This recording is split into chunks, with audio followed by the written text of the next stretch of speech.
नमस्कार, बीच बहस में आपका बहुत बहुत स्वागत है। मैं हूं आपके साथ अनुराग मुस्कान। दिल्ली के सीएम अरविंद केजरीवाल पर भरोसा करके जनता ने जमकर चंदा दिया। उन पैसों के बल पर केजरीवाल साहब चुनाव भी लड़े, जीते भी और सरकार भी बना ली। लेकिन सरकार बना लेने के बाद केजरीवाल एक बार फिर जनता के सामने हाथ फैलाकर खड़े हो गए हैं। कह रहे हैं कि पार्टी चलाने के लिए पैसे खत्म हो गए हैं, चंदा दो। केजरीवाल की सरकार जनता से पहले ही टैक्स ले रही है। चुनावी वादे पूरे करने के नाम पर कई चीजों पर टैक्स बढ़ाने की तैयारी भी कर ली गई है। अब उसी जनता से केजरीवाल अपनी पार्टी के लिए भीख मांग रहे हैं। सवाल उठता है कि जनता ये दोहरी मार क्यों सहे? जनता केजरीवाल की पार्टी के लिए पैसे क्यों दे?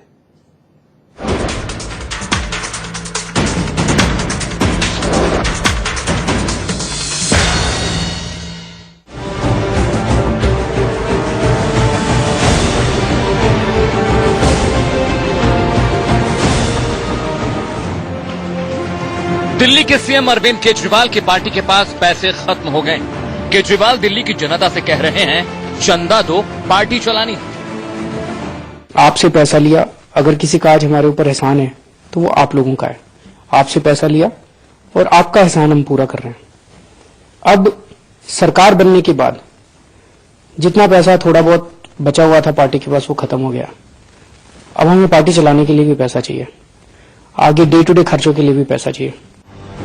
वाह रे केजरीवाल जी, मतलब कि जनता आपको चुनाव लड़ने के पैसे दे, फिर मुख्यमंत्री बनने के बाद आपके वादे पूरे करने के लिए जनता ही जमीन दे, और तो और सरकार बनाने के बाद आपकी पार्टी चलाने के लिए भी जनता आपको पैसे दे। आप ही बताइए, जनता अपनी गाढ़ी कमाई क्यों दे? चाहे 10 रुपए दीजिएगा, लेकिन चंदा दीजिएगा जरूर, क्योंकि आपके इस 10 रुपए की वजह से ये हम ईमानदार राजनीति जो करने आए हैं वो कर पाएंगे। आम आदमी पार्टी की वेबसाइट के मुताबिक पार्टी को 1 नवंबर 2014 से लेकर आज तक देश विदेश से 21 करोड़ 44 लाख 56,237 रुपए का चंदा मिल चुका है। पारदर्शिता का दावा करने वाले केजरीवाल क्या दिल्ली की जनता को बताएंगे कि ये रकम उन्होंने कहां लुटाई? चूंकि आम आदमी पार्टी की वेबसाइट पर 31 मार्च 2014 के बाद पार्टी खर्च का ब्यौरा नहीं दिया गया है। नहीं, बिल्कुल नहीं दूंगी। उन्होंने काम तो कुछ किया नहीं, और जो सरकारी फंड है उसका भी वो गलत इस्तेमाल कर रहे हैं। होर्डिंग पोस्टरों पर, बैनर पे पैसा खर्च कर रहे हैं। जी बिल्कुल नहीं दूंगी मैं उन्हें पैसा, क्योंकि हम बार बार पैसा दे चुके हैं। वो बार बार हमसे मांग रहे हैं, हम उन्हें क्यों दे पैसा? उन्होंने हमारे लिए किया क्या ऐसा? किस लिए दूं? अरविंद केजरीवाल के घर के लिए या उसके वो 90,000 लाइट बिल के लिए? एक्चुअली उन्होंने पहले भी पैसे मांगे हैं। उन्होंने उन पैसों का क्या यूज किया हमारी भलाई के लिए, जो हम उन्हें दोबारा दें। एक तरफ केजरीवाल कह रहे हैं कि पैसे खत्म हो गए हैं, चंदा दो। दूसरी तरफ उनके कानून मंत्री कह रहे हैं कि चंदा तो बहुत आ रहा है, लेकिन पार्टी का खर्च बढ़ गया है। अब जनता यकीन करे तो किस पर? जनता विश्वास तो नहीं दिखा रही ना। अगर चंदे में कमी आई है मतलब है विश्वास की कमी। चंदे में कमी नहीं आई है, और ज्यादा चंदा राष्ट्रीय स्तर पर काम करने के लिए जरूरत पड़ेगी, उसकी बात कर रहे हैं। सूत्रों का कहना है कि दिल्ली विधानसभा चुनाव तक पार्टी को जिस हिसाब से चंदा मिला था, केजरीवाल की सरकार बनने के बाद इसमें काफी गिरावट आई। पार्टी की वेबसाइट के मुताबिक 1 जुलाई से 13 जुलाई 2015 तक आम आदमी पार्टी को औसतन रोजाना करीब 10,000 रुपए चंदा मिला। हालांकि केजरीवाल की अपील के बाद आपके दानदाताओं का दिल पसीज गया, और आज के दिन यानी 14 जुलाई को अब तक पार्टी फंड में 2,33,988 रुपए का चंदा आ चुका है। अब बड़ा सवाल ये है कि आखिर जनता ने केजरीवाल की पार्टी को सत्ता में आते ही चंदा देना कम क्यों कर दिया? सवाल ये भी है कि आखिर जनता केजरीवाल को पार्टी चलाने के लिए अपनी गाढ़ी कमाई से चंदा क्यों दे? दिल्ली से अजीत श्रीवास्तव के साथ ब्यूरो रिपोर्ट, इंडिया न्यूज।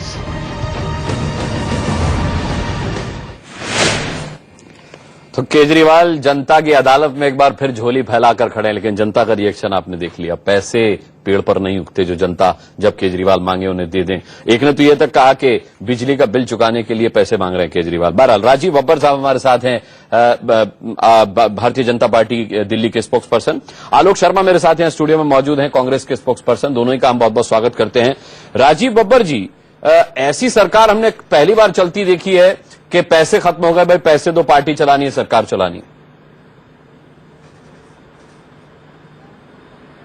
देखिए, ये ऐसा है कि इनकी एक जो मार्केटिंग एजेंसी है, जैसे प्रोडक्ट बेचने वाली मार्केट एजेंसी होती है, उसने शायद इनको सजेस्ट किया होगा कि आप डोनेशन मांग लीजिए, उससे लोगों को लगेगा कि आप ईमानदारी से शासन कर रहे हैं। और केजरीवाल साहब ने ना तो अपनी वेबसाइट देखी होगी, क्योंकि अब मुख्यमंत्री हो गए, समय नहीं मिलता है, क्योंकि कलेक्शन तो उनकी वेबसाइट के अकॉर्डिंग रोज आ रही है। तो कलेक्शन भी आ रही है, लेकिन तो भी मैं लोगों से कहूंगा तो शायद मेरी छवि ऐसी जाएगी कि मैं बहुत ईमानदार हूं। जी, ये प्योर नाटक है और कुछ नहीं है। और पहले तो जब आप पार्टी चलाते थे तो शायद आपके दफ्तर का खर्चा, पार्टी के दफ्तर का खर्चा शायद पार्टी के फंड से चलता होगा। अब तो आपने सब दिल्ली सरकार से ले लिया। आपका खुद का घर, आपके मंत्रियों का घर, आपके नेताओं का घर, आपके 21 सांसदीय सचिवों का घर, उनके दफ्तर, अब तो आपकी जो प्रथम श्रेणी की सारी लीडरशिप है वो दिल्ली सरकार चला रही है। और आप जो करना चाह रहे हैं कर रहे हैं। मुझे लगता है प्योर और प्योर नाटक, हिपोक्रेसी और ड्रामेबाजी के अलावा कुछ नहीं है। ठीक है। आलोक शर्मा जी, 526 करोड़ का ठेका अपने विज्ञापन के लिए केजरीवाल ने जब खर्च किया था तब उन्हें नहीं लगा था कि पार्टी कैसे चलेगी अगर मैं विज्ञापन पर इतना पैसा खर्च कर दूंगा तो? देखिए अनुराग जी, केवल मात्र 526 करोड़ जो है वो केवल एसआईटी वाला है। मैं समझता हूं कि बाकी अगर एजुकेशन डिपार्टमेंट, हेल्थ और तमाम डेवलपमेंट डिपार्टमेंट्स के सारा अगर आप एडवर्टाइजमेंट जोड़ दें तो 1000 करोड़ से ऊपर चला जाता है। इनका जो पर्सनल स्टाफ है वो पर्सनल स्टाफ के खर्चे ही बहुत ज्यादा हैं। मैं जानना चाहता हूं कि पार्टी केजरीवाल जो कहती थी कि हम वीआईपी कल्चर समाप्त कर देंगे और कॉन्ट्रैक्ट पर लोगों को हम यहां पर रखना बंद कर देंगे, मुख्यमंत्री और उप मुख्यमंत्री के स्टाफ में, निजी स्टाफ में ऐसे ऐसे लोगों को भारी भरकम सैलरी पर रखा गया है जो उस पोस्ट के लिए एलिजिबल नहीं है। ड्राइवर, टाइपिस्ट, उनको 1-1 साल का समय दिया गया है कि आप अपना लाइसेंस बनवा लीजिए, आप अपना किसी भी तरह से जो टाइपिंग की स्पीड है 1 साल में अटेन कर लीजिए। पार्टी के तमाम वर्कर्स को भारी भरकम सैलरी के ऊपर इन लोगों ने यहां पर एडजस्ट किया है। ऐसे लोग, केजरीवाल साहब की मौसी की लड़की है, उनको भी एडजस्ट किया गया है। और तो और जो 526 करोड़ में जो तमाम ठेके दिए गए हैं उनकी जांच होनी भी बहुत जरूरी है। कहा जा रहा है, सोशल मीडिया पर बड़े जोर से चल रहा है कि मनीष सिसोदिया साहब की, साले साहब की जो कंपनी है उसको काफी मोटे ठेके दिए गए हैं। मैं आधिकारिक तौर पर कुछ चीजें नहीं कह सकता हूं, लेकिन इनकी सबकी जांच होनी चाहिए। अभी आरटीआई और तमाम खुलासे मेरे हाथ में हैं, मैं अभी लेकर ही सचिवालय से आ रहा हूं। मैं समझता हूं जर्नैल सिंह जी का एक प्रश्न आता है कि आपने जितने वृद्धावस्था पेंशन और तमाम पेंशन्स थी उनकी कैप्टिव लिमिट बांध दी है। अरे भाई, आपने सोशल सेक्टर का बुरा हाल कर दिया है। पिछले 5 महीने में एक स्कूल की, एक कॉलेज की नींव नहीं रखी गई है। फिर पैसा गया कहां है? और फिर आप क्यों जनता के दरबार में वापस बेचारे बनकर जा रहे हैं? ठीक है। राजीव बब्बर जी, ये पैसा खत्म कैसे हो गया? ऐसा क्या किया आम आदमी पार्टी ने जो केजरीवाल को यह कहना पड़ा कि सत्ता में आने के बाद फंड खत्म हो गया? पर देखिए, अभी आपने भी जैसे कहा, ये फैक्ट है कि इन्होंने जिन्होंने ट्रांसपेरेंसी की बात की थी, लोकायुक्त की बात की थी, अपने पार्टी का तो लोकायुक्त इन्होंने हटा दिया। जो कलेक्शन हुआ है उसका ब्यौरा इन्होंने नहीं दिया, खर्चा कहां किया वो नहीं बताया। इसी कारण से प्रशांत भूषण जी ने भी इनके खिलाफ आवाज उठाई और वो भी पार्टी से निकले। तो ये तो बहुत स्पष्ट है, इनको बताना है कि वो पैसा गया कहां। वो तो आम जनता अभी आपके इंटरव्यू में भी पूछ रही थी कि जो पैसे आपको मिले वो गए कहां, वो खर्च कहां हुए, ये तो बताइए। तो प्योर और प्योर ड्रामेबाजी और प्योर दिल्ली की जनता को सिर्फ गुमराह करना, और किस तरीके से मैं मीडिया में बनने के लिए कुछ नया कह दूं ताकि मेरा आज का दिन और निकल जाए, क्योंकि काम करने के लिए फोकस चाहिए, विजन चाहिए, जो मेरे मित्र के पास नहीं है। लेकिन राजीव बब्बर जी, आप ही लोगों ने हौसले भी बढ़ाए हैं अरविंद केजरीवाल के, क्योंकि आप लोगों ने कोर्ट में साफ कहा था कि भाई केंद्र सरकार ने कि भाई हमने जांच में पाया कि पहली बार जब इन्होंने चंदा लिया था तो बिल्कुल भी गलत तरीके से नहीं लिया गया। जांच में ऐसा पाया गया कि कोई गलत तरीके से चंदेबाजी नहीं हुई है, इसीलिए वो अब दोबारा चंदा मांग रहे हैं। देखिए ऐसा है, ऐसा है कि जो जांच की बात है वो तो जांच एजेंसी करेंगी। जो 2 करोड़ का हिसाब है ये आज तक नहीं दे पाए। जो इनके पास फेक अकाउंट से आया था उसके बारे में ये रिप्लाई नहीं दे पाए, इनके बारे में कोई जवाब ये नहीं दे पाए, और मुझे लगता है कानून उसके लिए काम कर रहा है। यहां पर जो मूल प्रश्न है वो ये है कि आपके पास जो पैसा आया है, जिसको आपने कहा था कि हम ट्रांसपेरेंसी से खर्च करेंगे और हम जनता को बताएंगे, उसका आपने हिसाब क्यों नहीं दिया? और जब आपने नहीं दिया तो आप दोबारा से डोनेशन मांगने की गुस्ताखी कैसे कर सकते हैं? ये तो उत्तर अरविंद केजरीवाल साहब देंगे ना। ठीक है। आलोक शर्मा जी, एक जांच की मांग की गई थी कि भाई आम आदमी पार्टी के पास से फंडिंग कहां से आ रही है, कितनी आ रही है, उसकी जांच हो। तो क्या अब इस बात की भी जांच की जरूरत है कि फंडिंग गई कहां? नहीं, देखिए, ये तो उनका आपस में उन्होंने पूरा तय कर लिया होगा कि कौन सा खर्चा कहां पर दिखाना है। लेकिन जहां तक फंडिंग जब आई थी, स्वाभाविक है कि उसको पूरी तरह से इन्होंने जिस तरह से साइफन किया था और 2-2 करोड़ रुपए एक रात में आए थे, तो कहीं ना कहीं जो IRS ऑफिसर्स लगे हुए थे इनकी मदद करने में, उन्होंने सिर्फ समझाया होगा इनको कि किस तरह से आप इसको पूरी फंडिंग को समझा के रखिए और किस तरह से उसको समझा के उसको मैं कहूंगा कि उसको पूरी तरह से आप कागजों में पूरी तरह से साफ करके रखिए। मेरे पास एक डिटेल्स हैं, डिटेल्स ऑफ को टर्मिनस स्टाफ। ये मुख्यमंत्री और उप मुख्यमंत्री दोनों के स्टाफ की डिटेल्स आज मेरे लेकर आया हूं। सैकड़ों लोगों को इन्होंने भर्ती किया है। दिल्ली सरकार का जनता की जो काढ़ी कमाई है उसको किस तरह से ये लोग वेस्ट कर रहे हैं। आज मैं जानना चाहता हूं कि आप लोगों ने इतना भारी भरकम बजट एडवर्टाइजमेंट का तमाम जितने न्यूज चैनल्स हैं सब पर चल रहा है और सुप्रीम कोर्ट की कहीं ना कहीं गाइडलाइंस का वायलेशन है। सीधा सीधा केंद्र सरकार के ऊपर जिस तरह से आप उंगली उठा रहे हैं वो गाइडलाइंस का पूरा वायलेशन है। जो अभी ऑब्जर्वेशन सुप्रीम कोर्ट की आई है, आपको ना न्यायालय का डर है ना आपको जनता का डर है। आपको केवल और केवल जो करना है, जो ठान रखी है आप लोगों ने, केवल वो कर रहे हैं। विकास और तमाम जो आपके वादे थे वो मीलों कोसों दूर छूट गए। बिल्कुल ठीक कहा आपने राजीव बब्बर जी। अब मैंने देखा कि अभी केजरीवाल साहब जब चंदे के लिए अपील कर रहे थे तो उन्होंने कहा भले ही 10 रुपए दीजिए लेकिन दीजिए जरूर। मुझे लगता है उनका लालच भी बढ़ा है, क्योंकि इससे पहले जब वो चंदा मांग रहे थे तो वो ये कहते थे भले ही 1 रुपया दीजिए, दीजिए जरूर। देखिए, ऐसा है, ये हाइट ऑफ हिपोक्रेसी है। मैं आपको दोबारा कह रहा हूं, चुनाव के अंदर इनके एक मित्र ने मुझे बताया कि जो कमीज का बटन है ये उल्टा लगा के जाते थे ताकि ये लगे इनको समझ नहीं है। ये आप सिर्फ 10 रुपए दीजिए, आप सिर्फ 2 रुपए दीजिए, ये जो अपील है ये टीवी में कहने के लिए और एक प्रिसेप्शन क्रिएट करने के लिए कि शायद मैं ही ईमानदारी से राजनीति करता हूं और मैं ही ईमानदारी से पार्टी चलाता हूं और कुछ नहीं है। और ये दिल्ली की जनता आप समझ गई है, क्योंकि परफॉर्मेंस के नाम पर जीरो है। अपनी दिल्ली सरकार मान रही है कि आज दिल्ली पूरी की पूरी जल के कारण, बारिश के कारण जो है पूरा का पूरा ट्रैफिक जाम हो रहा है और 80% जो नाले दिल्ली सरकार के हैं वो दिल्ली सरकार साफ नहीं कर पा रही। ये दिल्ली सरकार अपनी वेबसाइट पे मान रही है। तो जो काम आपको दिया है जनता ने, आप कृपया करके वो कीजिए। दिल्ली की जनता को राहत पहुंचाइए और कम से कम अब नौटंकीबाजी के इस मोड से बाहर आइए, क्योंकि 5 महीने से ज्यादा हो गई। अब काम करके दिखाइए, हम तो यही विनती उनसे कर सकते हैं। हाँ, तो काम लेकिन तब करेंगे ना आलोक जी, वो जब पैसा होगा उनके पास। वो तो कह देंगे कि जब साहब हमने तो कहा था सत्ता में आने के बाद काम के लिए हमारे पास चंदा खत्म हो गया, पैसे खत्म हो गए, लोगों ने पैसा दिया नहीं, अब काम इसलिए नहीं हो रहा। काम अनुराग जी, देखिए, इस तरह की दलीलें कुछ समय तक सफल रहती हैं। जैसे अच्छे दिन आने के लिए लोगों ने 1 साल इंतजार किया, 25 साल करना पड़ेगा, लेकिन बहुत लंबे समय तक ये दलीलें काम नहीं करती हैं।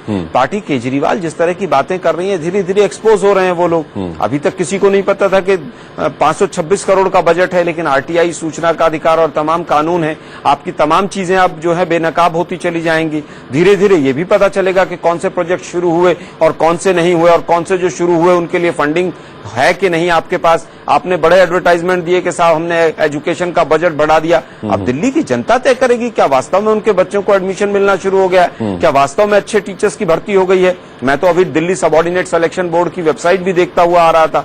पिछले 5 महीने में जब से इनकी सरकार आई है, एक भी परमानेंट टीचर की वैकेंसी नहीं आई है, एक भी कॉन्ट्रेक्चुअल टीचर को इन्होंने परमानेंट नहीं किया है। मैं समझता हूं कि आज दोनों ही, केंद्र सरकार पहले और पार्टी केजरीवाल की सरकार अब, दोनों ही बेनकाब होते चले जा रहे हैं कि आप जो वायदे करके आए थे उनमें से कुछ भी आप पूरा नहीं कर रहे हैं, केवल हवाई बातें करके आप यहां तक पहुंचे।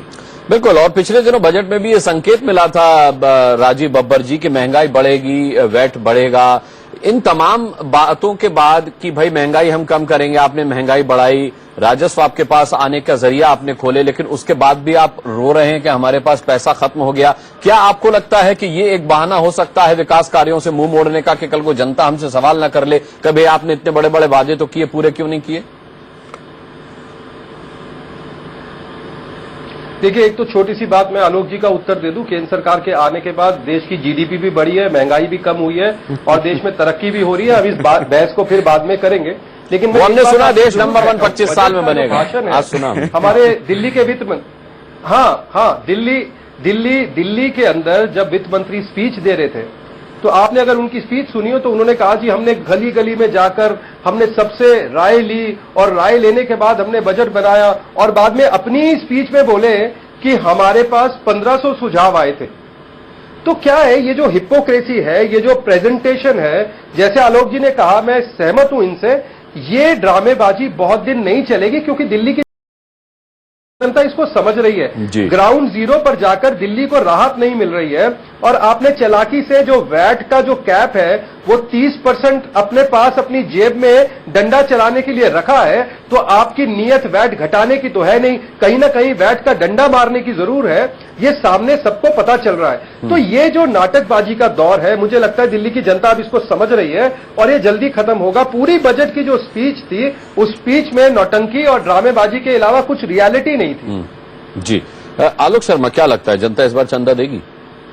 देखिए, तो जनता पर निर्भर करता है कि जनता चंदा देगी कि नहीं। हमारा काम एक विपक्षी दल होने के नाते है कि सच्चाई जो है, वास्तविकता जो है। आप जनता में जाएंगे ये कहने के लिए कि भाई इस बार केजरीवाल को चंदा न दिया जाए? नहीं, देखिए, मैं व्यक्तिगत तौर पर इस चीज के खिलाफ हूं कि हम किसी पार्टी इसमें व्यक्तिगत क्या है? इस तरह से काम करें। केजरीवाल ने चंदा व्यक्तिगत थोड़ा ही मांगा है, पार्टी के लिए मांगा। नहीं, देखिए, उस पार्टी की हम पोल जरूर खोलेंगे, उस पार्टी का एक एक पन्ना हम खोल के रखेंगे कि वो पार्टी क्या काम कर रही है, वो किस तरह की सरकार चला रही है। आते ही जिस तरह से उन्होंने कॉरपोरेशन से, केंद्र सरकार से, हरियाणा सरकार से, दिल्ली पुलिस से, सबसे झगड़े किए हैं और किसी भी तरह की जो साफ सुथरी और सुचिता वाली बात करते थे वो कहीं दूर दूर तक नजर नहीं आ रही है। हम जरूर कहेंगे कि ऐसे ढोंगी पार्टियों को चंदा ना दिया जाए, लेकिन मैं जानना चाहता हूं कि जिन लोगों ने चंदा दिया था, क्या आज वो अपने आप को ठगा हुआ महसूस नहीं कर रहे होंगे? जिन्होंने दिल खोलकर चाय के लिए 500 रुपए दे दिए, जिन्होंने खाने के लिए 20-20 हजार रुपए की प्लेट बेच दी। मैं समझता हूं कि काले धन को सफेद करने का गोरख धंधा चलता रहा पहले, फिर गुमराह करने का धंधा चलता रहा, अब फिर दोबारा से वही चीजें शुरू हो गई हैं। बेचारा और माफी, ये दो शब्द ऐसे थे जिनके ऊपर पूरी राजनीति केजरीवाल साहब ने पिछले 1 साल में की है। लेकिन अब ये दोनों शब्द, बेचारा और माफी, ये दोनों बेनकाब हो चुके हैं कि आप कोई बेचारे नहीं है। आपने कोई माफी नहीं मांगी थी। अगर आपने वास्तव में माफी मांगी थी लोकपाल बिल पर, या कि भाई हमने गलत छोड़ दी सरकार किसी भी तरह की, तो आज कहां है वो जन लोकपाल बिल आपका? मैं समझता हूं दिल्ली की जनता बहुत समझदार है, चिंतन और मनन के साथ आगे बढ़ती है। 15 साल तक हमारी सरकार रही, एंटी इनकम्पेंसी एमएलए की भी थी, गवर्नमेंट की थी, कुछ गलतियां हमसे भी हुई होंगी। मैं समझता हूं जनता ने हमें सबक सिखाया, लेकिन आज जो हो रहा है वो देश की राजधानी के लिए बहुत दुर्भाग्यपूर्ण है। देश की राजधानी क्या सोचती है इस बारे में? चलिए, अजीत श्रीवास्तव हमारे साथ, हमारे संवाददाता जुड़ गए हैं। अजीत, आप लोगों के बीच हैं, केजरीवाल ने चंदे के लिए अपील की है, क्या रिएक्शन है लोगों का? बिल्कुल साफ है अनुराग, हमने तमाम लोगों से बातचीत की, उनका साफ यही कहना है कि अब किस बात के लिए पैसा?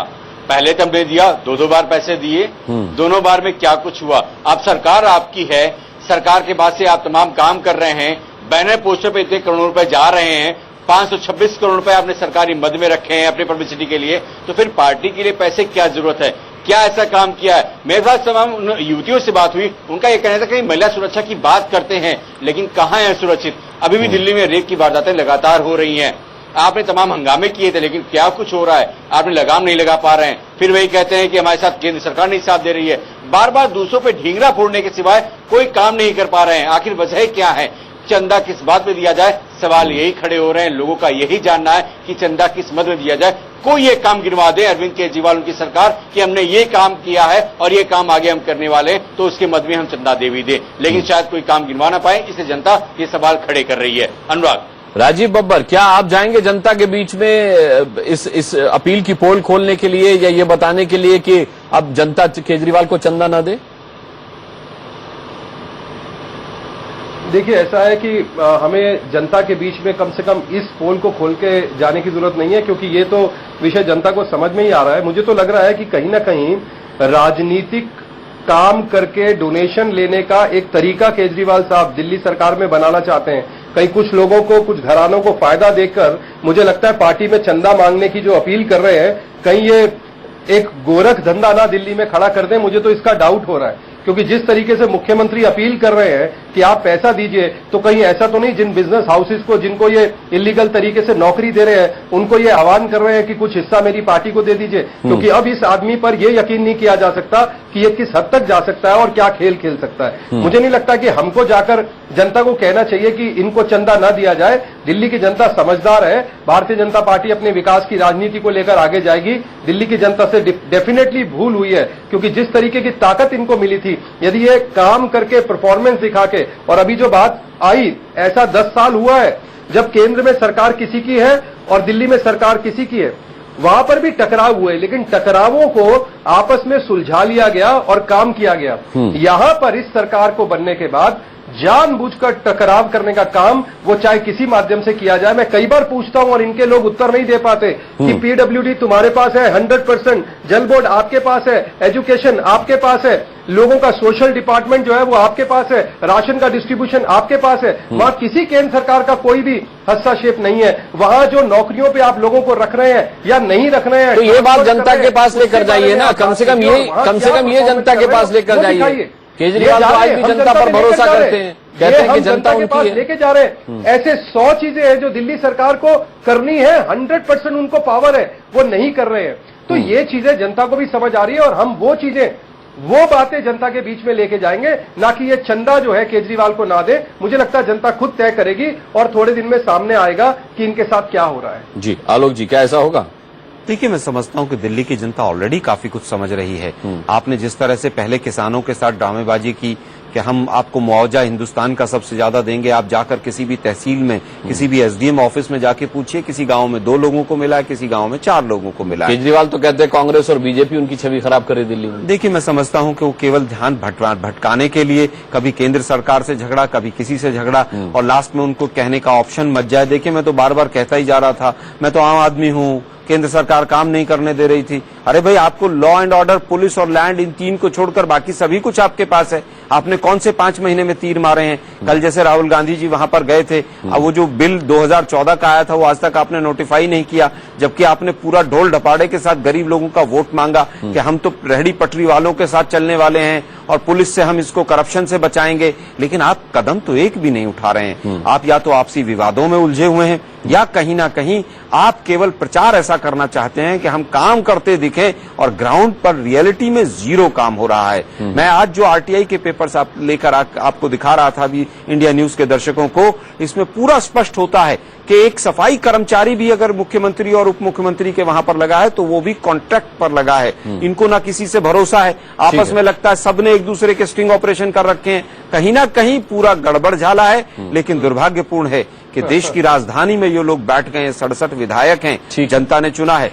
जनता आज अपने आप को पूरी तरह से कटघरे में खड़ा हुआ महसूस कर रही है। केजरीवाल ने जनता से चंदा मांगा है, जनता पर ही आप और बब्बर साहब ये फैसला छोड़ रहे हैं कि जनता खुद ये देखे कि उसको ठगा गया है या वाकई में दिल्ली में अरविंद केजरीवाल ने काम किए हैं। अगर काम किए हैं तो फिर बेशक जनता केजरीवाल की अपील मानेगी और उन्हें चंदा देगी 10-10 रुपए का, या फिर अगर नहीं काम किए हैं तो केजरीवाल को इस बार चंदा नहीं मिलेगा। यानी जनता के बीच ही एक रेफरेंडम किस्म का भी है केजरीवाल की तरफ से, आप कह सकते हैं इनडायरेक्टली। शायद केजरीवाल को भी यह पता चलेगा कि उन्होंने कितना काम किया। बहुत बहुत धन्यवाद करना चाहेंगे बीच में इसमें सभी मेहमानों का जुड़ने के लिए। इसी के साथ यहाँ एक छोटे से ब्रेक